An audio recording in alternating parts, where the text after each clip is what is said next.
Yuxarı Şirvan Suvarma kanalında günlərdir davam edən gərgin işlər uğurla yekunlaşıb. Kanalın zədələnmiş torpaq yataqlı hissəsində baş verən qəza Azərbaycan Dövlət Su Ehtiyatları Agentliyinin operativ müdaxiləsi ilə tam aradan qaldırılıb. Hadisənin qəza bərpa briqadaları ərazidə gücləndirilmiş iş rejimində çalışaraq bəndi tamamilə möhkəmləndirib. Texniki heyətin fasiləsiz fəaliyyəti sayəsində magistral kanalda yarana biləcək daha böyük fəsadların qarşısı vaxtında alınıb.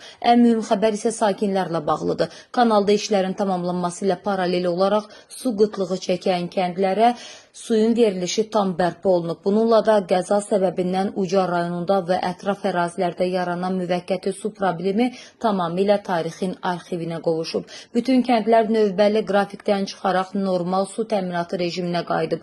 Hazırda kanalda suyun səviyyəsi və bəndin ümumi vəziyyəti Asiyanın yerli qurumları tərəfindən ciddi nəzarətdə saxlanılır.